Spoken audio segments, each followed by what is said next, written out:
Welcome back to the Victory Education Lounge. I'm your host, Maurice, and today we're diving into a critical topic: malaria prevention, strategies, and best practices. Part 17. Before we jump in, if you're new here or have been with us for a while, take a moment to hit that like button, subscribe, and share your thoughts or experiences in the comments below. Malaria affects millions globally, and together we can help spread awareness and save lives by sharing this valuable information. So, let's get started. Ever wondered how you can protect yourself and your loved ones from the deadly disease of malaria? This life-threatening disease, transmitted through the bites of infected Anopheles mosquitoes, affects millions worldwide. While treatments have evolved significantly, it's often said that prevention is better than cure. And that's exactly what we're diving into today, unraveling the mysteries of malaria prevention. We'll be exploring key strategies, weighing their pros and cons, and providing actionable examples you can implement or share with others. From the use of insecticide-treated bed nets, indoor residual spraying, and antimalarial medications, to the simple yet effective approach of eliminating breeding sites, we're covering it all. Remember, the fight against malaria begins with knowledge and proactive measures. So brace yourself as we delve into the world of malaria prevention strategies and best practices. One of the most common and effective strategies is the use of insecticide-treated bed nets, or ITNs. So, what are these and how do they work? Well, ITNs are essentially bed nets that have been treated with safe, EPA-approved insecticides. They provide a physical barrier between you and those pesky malaria-carrying mosquitoes, particularly while you're asleep and most vulnerable. Now, let's talk about some of the advantages of ITNs. First, they're incredibly effective at night, when mosquitoes are most active. This makes them a great protection tool to ensure you and your family are safe from bites during those crucial sleeping hours. Second, they're easy to use and cost-effective. You just hang them up over your sleeping area and voila, you've got a mosquito-proof fortress. Lastly, and perhaps most importantly, ITNs have been proven to significantly reduce malaria transmission. But as with any strategy, there are a few drawbacks. Over time, nets can tear or develop holes, which reduces their effectiveness. They also need regular retreatment with insecticide every few years to maintain their efficacy. This requires time, effort, and resources, which can be a challenge in resource-strapped settings. Despite these cons, the impact of ITNs can't be underestimated.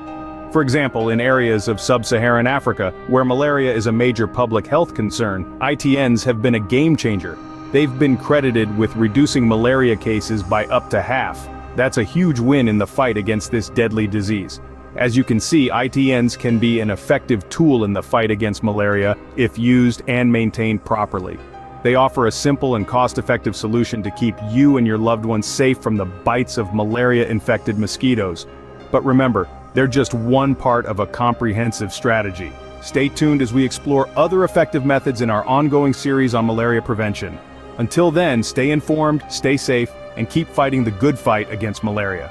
Another strategy that has shown promising results is indoor residual spraying, also known as IRS. This preventive measure involves spraying insecticides on the interior walls and other surfaces of homes where mosquitoes tend to rest after feeding. The insecticides not only kill the mosquitoes on contact, but also continue to do so for several months after the initial spraying, providing long-term protection. Like any other strategy, IRS has its pros and cons. On the positive side, IRS offers broad protection in high-risk areas. This is particularly beneficial in regions where the incidence of malaria is high or seasonal. The long-lasting effects of the insecticides can kill mosquitoes for months after spraying, reducing the need for frequent applications. Moreover, IRS has proven to be effective even if the mosquitoes have developed resistance to the insecticides used in bed nets. However, IRS also has its drawbacks. Firstly, it requires trained personnel and equipment, making it a more expensive strategy than using insecticide-treated nets. Secondly, some people might experience allergic reactions to the chemicals used in the insecticides. Lastly, its effectiveness can diminish over time due to mosquito resistance, meaning that different insecticides may need to be used over time to maintain effectiveness. Despite these challenges, IRS has proven to be a valuable tool in the fight against malaria. For instance, in Uganda, an IRS program was implemented in high transmission areas. The results were remarkable. Malaria cases dropped by as much as 40%, demonstrating the effectiveness of this strategy in areas of intense malaria transmission. While IRS requires more resources, its broad protection and long-lasting effects make it a worthwhile investment in high-risk areas. The key is to ensure that the program is carefully managed and adapted as necessary to deal with issues like insecticide resistance. With the right approach, IRS can play a crucial role in reducing the burden of malaria and moving us closer to a malaria-free world. For those living in or traveling to malaria-endemic areas, antimalarial medications can be a lifesaver. These are drugs specifically designed to prevent the malaria parasite from developing within the body, even if you've been bitten by an infected mosquito. Like any medication though, these drugs come with their own set of pros and cons. On the plus side, antimalarial medications are incredibly effective in preventing malaria infection. They form a chemical barrier in your body that stops the malaria parasite in its tracks. There are several options available with different medications tailored for daily or weekly doses, depending on your specific needs and circumstances. These medications are especially useful for travelers or seasonal workers who are visiting high-risk areas. In these cases, antimalarial medications can provide a vital line of defense against the disease. However, it's important to remember that these medications aren't without their downsides. Side effects can range from mild, such as nausea, to more severe, including mental health issues in rare cases. Moreover, these medications need to be taken consistently and in some cases for a period after leaving the high-risk area to ensure full protection. Perhaps the most significant issue is the potential for drug resistance. Overuse or misuse of these medications can lead to the malaria parasite becoming resistant, reducing the effectiveness of the medication over time. Despite these challenges, the impact of these medications cannot be overstated. For example, the drug atovaquone proguanil has been a game-changer for travelers visiting malaria-endemic regions, such as certain parts of Asia or Africa. By taking this medication, travelers have been able to drastically reduce their risk of infection, providing a much-needed layer of protection in areas where malaria is prevalent. In conclusion, while anti-malarial medications do come with potential side effects and the need for consistency, they provide an incredibly important line of defense for individuals at risk. By understanding these medications and using them responsibly, we can help to reduce the impact of malaria and protect those most vulnerable. Despite potential side effects and the need for consistency, anti-malarial medications provide a vital line of defense for at-risk individuals. Lastly, one of the most effective long-term strategies is reducing mosquito breeding sites. Mosquitoes, particularly the Anopheles species responsible for spreading malaria, have a unique life cycle. They lay their eggs in stagnant or slow-moving water, and it is in these water bodies that their larvae grow and develop into the adult mosquitoes that can transmit malaria. Eliminating these breeding sites, therefore, is a crucial step in malaria prevention. It's a simple yet powerful strategy that can be employed by individuals, communities, and governments alike.